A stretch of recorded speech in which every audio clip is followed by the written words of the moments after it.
It teaches us how to live our lives. Die movie less than Chushingura greater than 1958 plot. Chushingura is so famous in Japan that I imagine that only young people don't know the plot. But I will briefly introduce the plot here. The feudal lord Asano Takuminakami, Raizo Ichikawa, of Banshu Ako, Hyogo Prefecture, is ordered by the shogunate to entertain the imperial family at a New Year's ceremony, Edo, between the shogunate and the imperial court.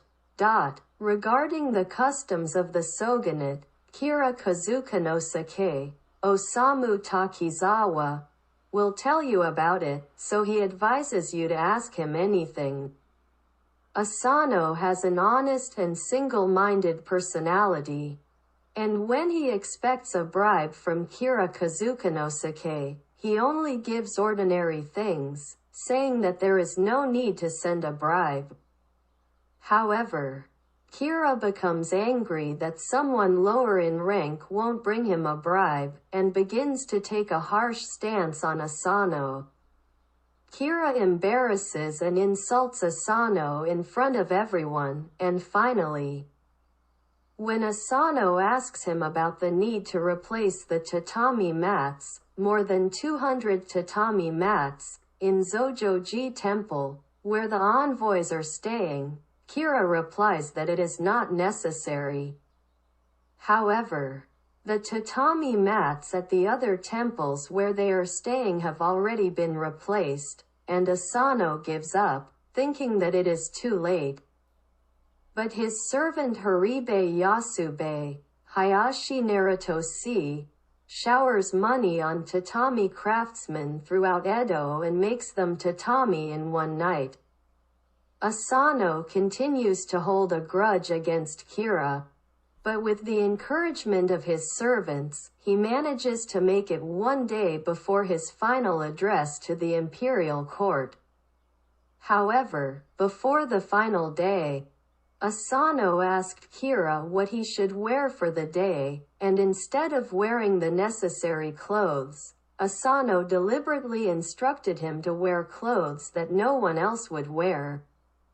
However, the retainer was prepared in formal attire in case Kira told a lie, so he was able to get through the situation successfully. They managed to get dressed in time. But Kira says that there has been a change in the ceremony, so he writes down the changes on a piece of paper and hands it out to everyone, saying he wants them to read it. When Asano tried to read it, he took it away and hit him with a fan, which was considered the greatest insult in the etiquette of the time. At this point, Asano can no longer hold back on the bitterness and resentment he had been feeling until now, and finally, in the pine hallway of Edo Castle, Asano pulls out his sword and, even though he knows it is seppuku, he slashes at Kira and covers the wound on Kira's forehead. However, Asano was ordered to commit seppuku on the same day. Normally it would be done indoors, but it was held in the daimyo's garden. This was the greatest insult to the samurai, since the Ieyasu era. The same crime had been imposed on both sides, but since Yoshiyasa Yanagasawa was valued as Shogun Tsuneyoshi's right-hand man and had a close relationship with Kira, such a one-sided ruling was made. Yanagasawa's ruling was Tsuneyoshi's ruling, and although there was some resistance from those around him, seppuku was carried out on the same day. Asano's death poem, song at the time of his departure from this world, was "What should I do with the regrets of this spring, as I, who fall faster than flowers that fall in the wind, don't reach the end of my life," which he requested to be delivered to Kurenosuke Oishi, head of the country. He passed away at the young age of 34, leaving behind a will. with the shocking news that the castle lord had committed seppuku and the Asano family had been destroyed. 2 servants rode in a palanquin and ran from Edo to Banshu Ako. It took a normal journey of 17 days to reach the destination, but it took only 4.5 days to get there. This is where Kurenosuke Oishi, Kazuo Hasagawa, the main character of Chushingura, appears. Oishi immediately discusses with his servants how to proceed. Many different opinions were expressed, but in the course of this discussion, Oishi was looking to see who would be able to risk their lives to avenge the attack. Oishi first proposes seppuku to his 61 remaining retainers, but before cutting their abdomen, he proposes that there is a way for us to commit seppuku together with Kira's head, and everyone agrees. Here Oishi was testing out who would ultimately want to take revenge. Now what would you do if you were Oishi? In modern times, a conclusion is reached by a majority vote of the group. But Oishi did not show a conclusion right away. Oishi was trying to find out who from the bottom of their hearts was willing to fulfill their master's grudge, even if it meant risking their own lives. In the end, it led to the conclusion that Oishi himself had in mind. As you can see from this progress, you can see why the name of Oishi was spreading throughout Japan. In the end, there will be 47 people, including those who dropped out. As rumor has it, Oishi, who is a wise man, was looking into the hearts of his servants to see who would agree with his belief in avenging, rather than acting on his own bloodlust. He is truly a great person. It is said that the name of this Oishi reverberated as far as Edo, so no matter where a great figure was, rumors of him would travel to the ends of the world. Oishi begins surrendering Ako Castle. The person receiving it is Wakasaka Awaji no Kami. It wasn't just Oishi, but we never dreamed that Ako Castle, where we worked, would be handed over so easily. Oishi renews his resolve to take Kira's head once the castle is surrendered. As a result, all members of the Ako clan became unemployed and all of them moved out of Ako Castle. After that, Oishi moved to Yamashina, Kyoto, and began to engage in noisy drinking and singing in the red light district every night. This was because spies from the Kira family were spying on Oishi's movements. So they acted in a way that made both allies and enemies believe that there was no way he would take revenge.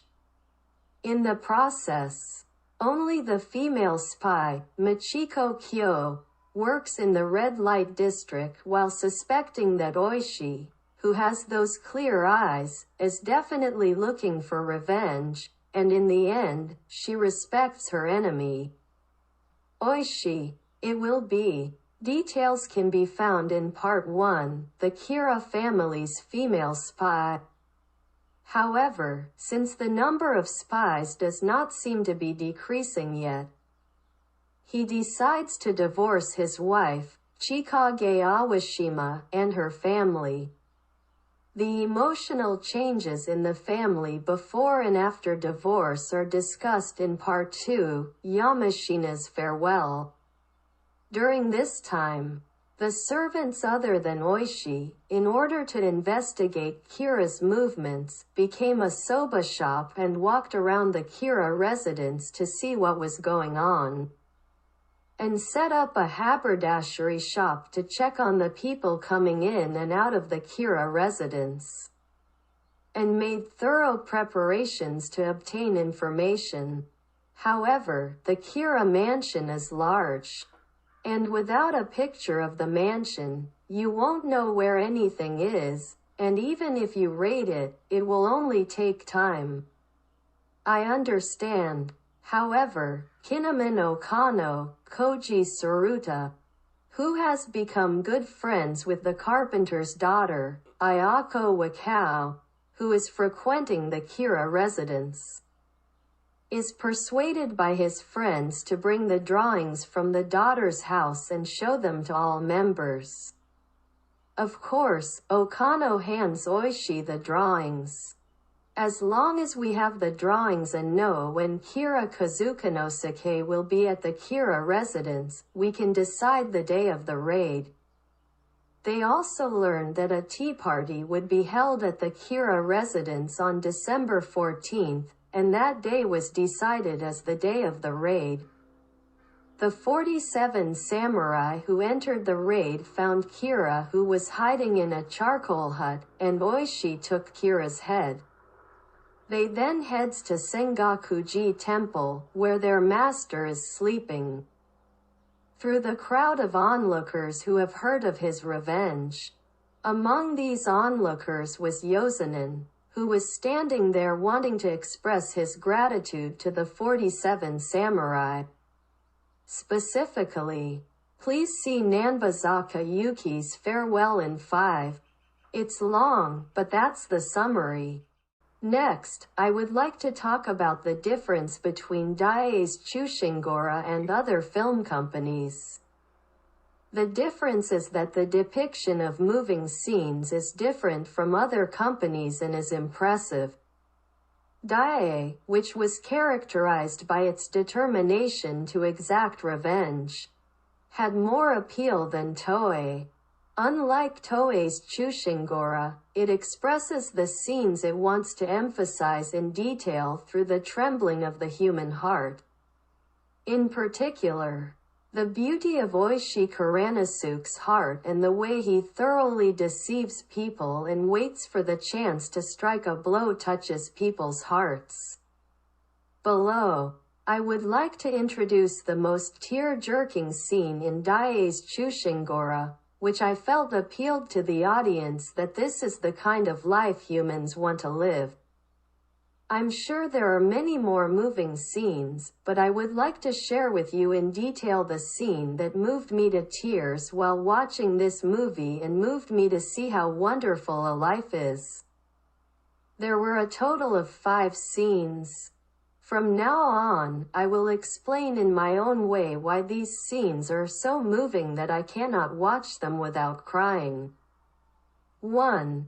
Kira family's female spy Hyobu Chisaka, Eitaro Ozawa, the Edo clan chief of the Uesugi family, the lord of the Yanazawa domain, is in charge of protecting the Kira family.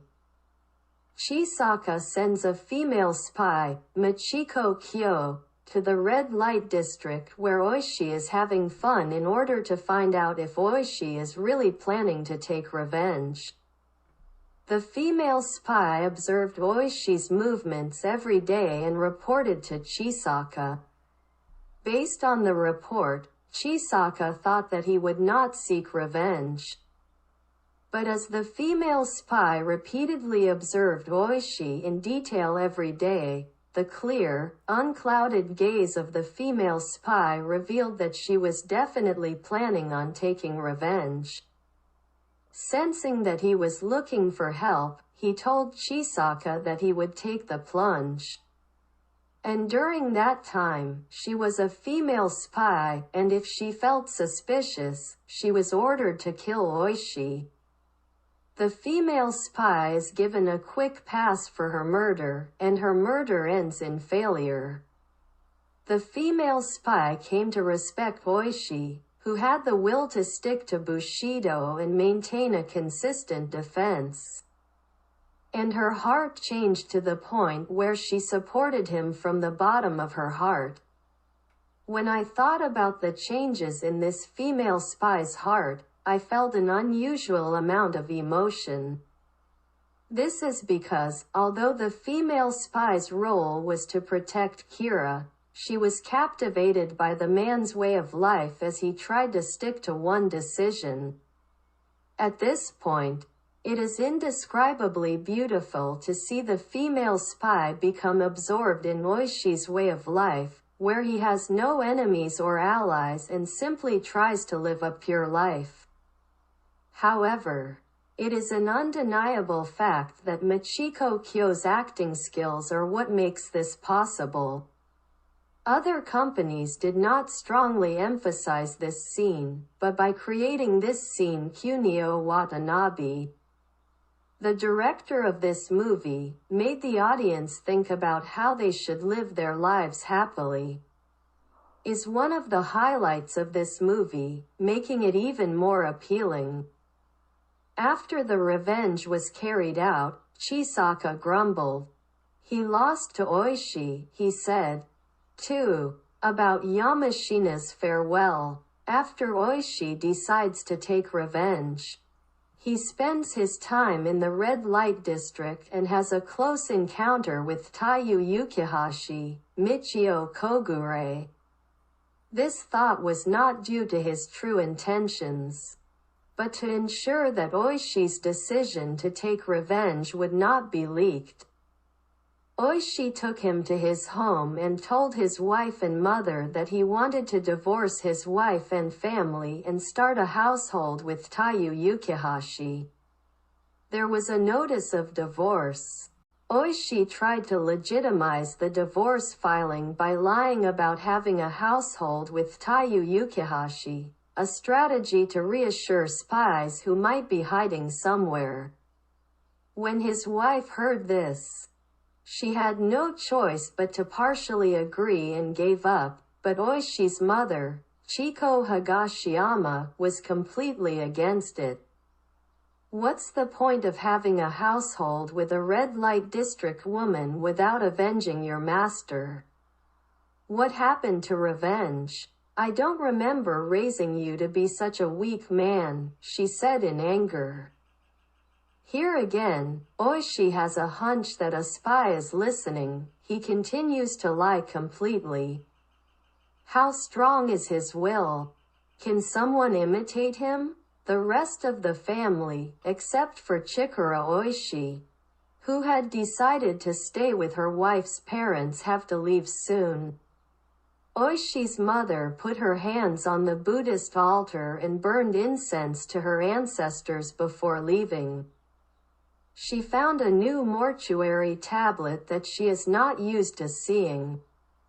When she turned it over, she saw the name Kurenosuke Oishi written on it. I can imagine that her mother's surprise at that moment was immeasurable. And she was ashamed of herself for not being aware of her son Kurenosuke's true feelings. And she rubbed her head against the tatami mat at the purity and determination of her son, who was trying to achieve his true feelings even after continuing to lie to her. You can understand the reason why Oishi's mother was surprised, as his name is on the Buddhist altar. It means he is planning defiantly to avenge Kira. After all, Oishi was the strong man as his mother thought. I was very impressed with this scene.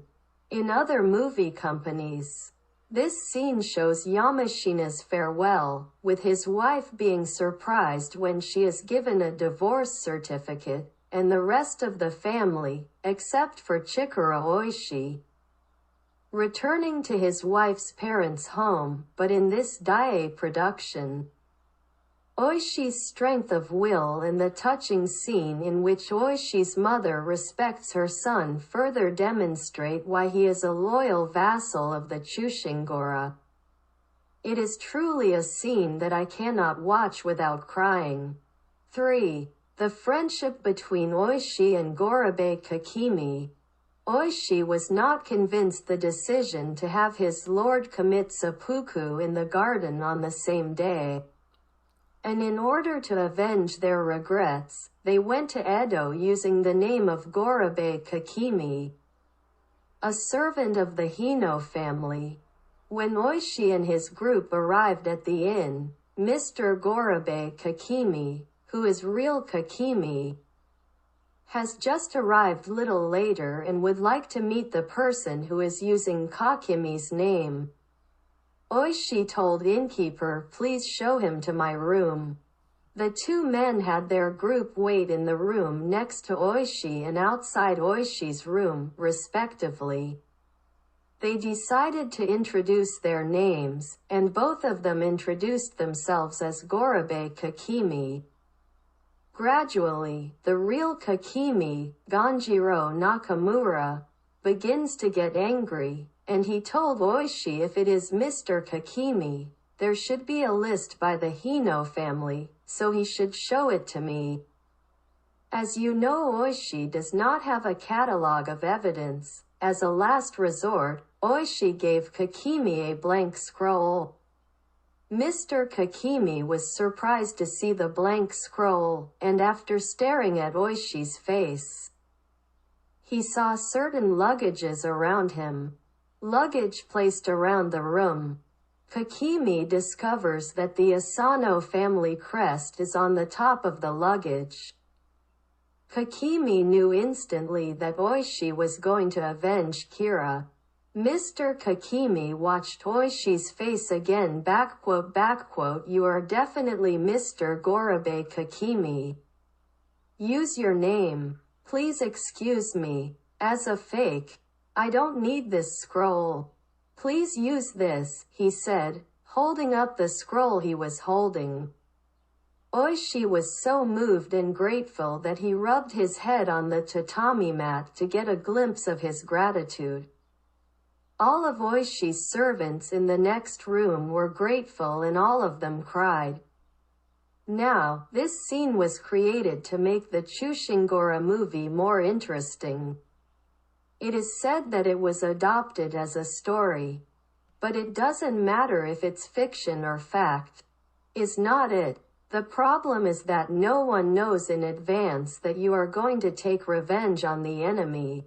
Most important one depended on whether or not they could arrive at their destination safely. Kakimi told innkeeper what happened and quickly moved his group to another inn. If Kakimi had not been able to understand the Bushido spirit of Oishi and his friends who were trying to revenge their master's death, Oishi and his friends would not have been able to take revenge. It seems that this scene was not present in the Chushingura stories that have been passed down generation to generation, but by intentionally including this scene friendship, they were trying to teach humans how they should live their lives. Mr. Kakimi's best judgment and chivalry, which he went to change, were the basis of a human being. After listening this scene, what do you think? Nowadays in Japan, most of the people are thinking to get the money instead of helping the other person and not choosing friendships between the person. Not only the general public, but also prosecutors, members of the Diet, bureaucrats seem like there is similar trend. Let's learn from the friendship between Kakimi and Oishi and apply it to our own lives today. 4. Farewell to the sake bottle.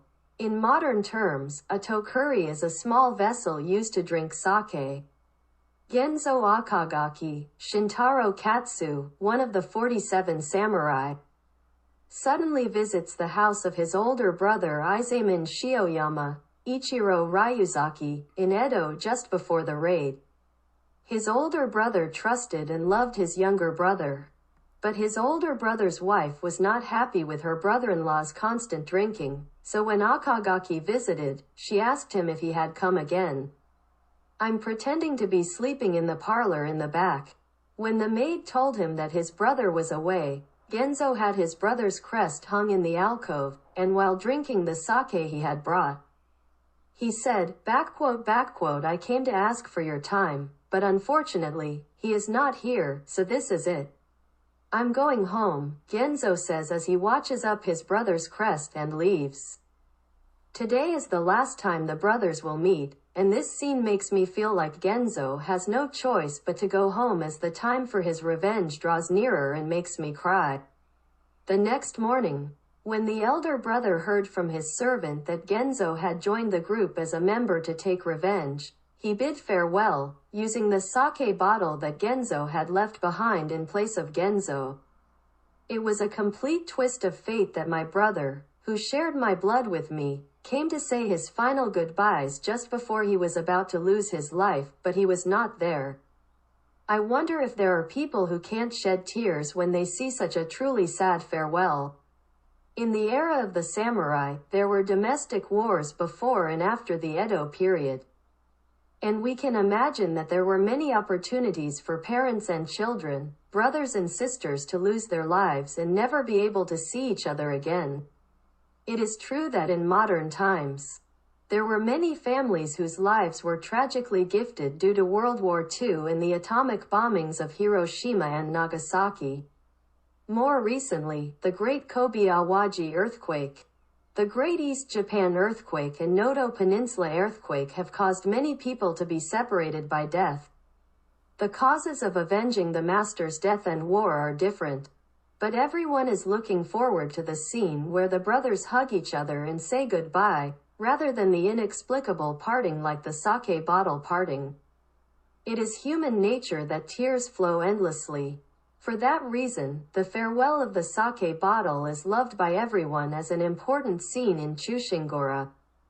This scene makes people who have brothers and sisters who share blood feel the need to join hands and worship their brothers and sisters who are alive and well.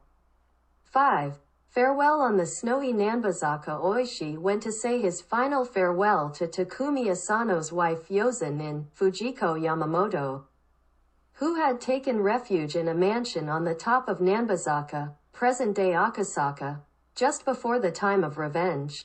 Yozanin met his chief retainer, Oishi, for the first time since his lord's seppuku, and was filled with joy and excitement.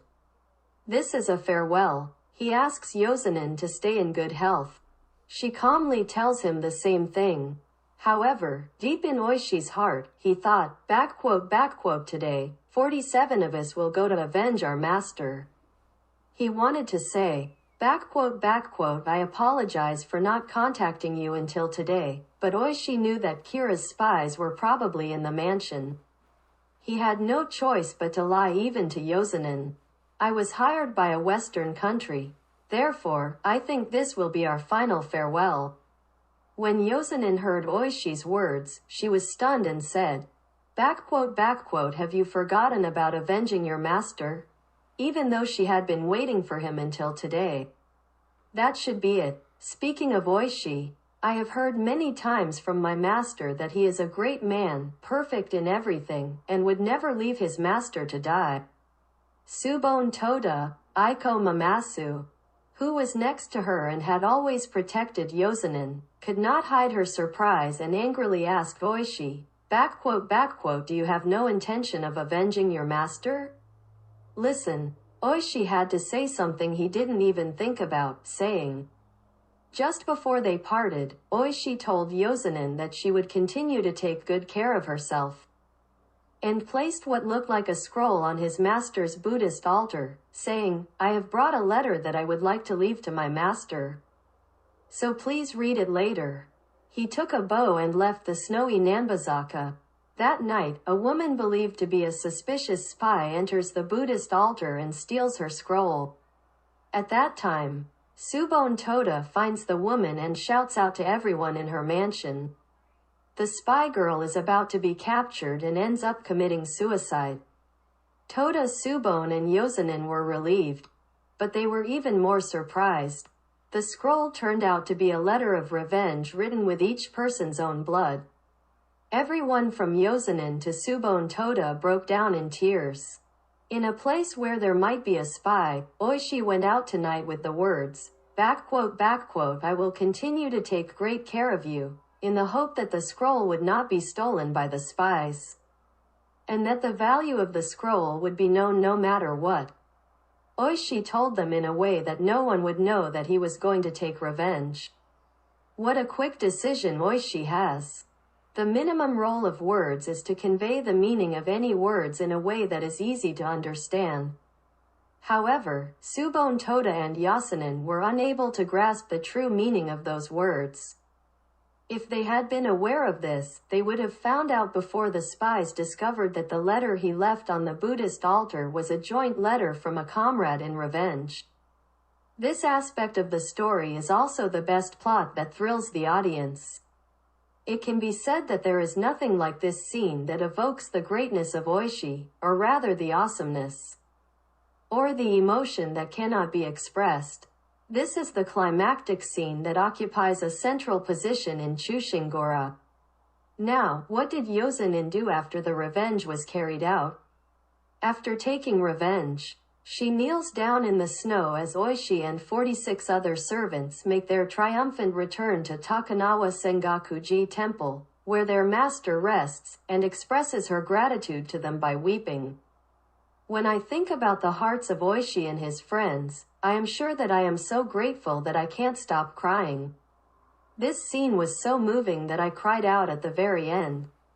Oishi, who was always on guard against the possibility of Kira's spies, made sure that his plans for revenge would not be leaked at any time, such as when he was drinking in a red light district, when he parted ways with his wife and family, and when he was preparing for Gorabe Kakimi. Considering the fact that he was devising a plan, we can see how mentally strong and patient he was. And it is hard to imagine how Oishi must have felt when he was unable to tell the truth, even to Yozunin, the person who most needed to convey the truth. I think the great thing about movies is that they make us wish we could live like this, even if it's just a made-up story. If you study beforehand how to convey your true intentions in a way that others can understand when you are in a pinch, you may be able to imitate Oishi and make decisions on the fly. We have listed the 5 actions above, but how do you feel about them? I don't live my life with these 5 exemplary views on life. But the fact that I'm so impressed makes me think that maybe I'm already living with this kind of feeling. It also makes me think. Daiei has created a story of Chushingura that is truly worth watching. You can watch the video on your YouTube.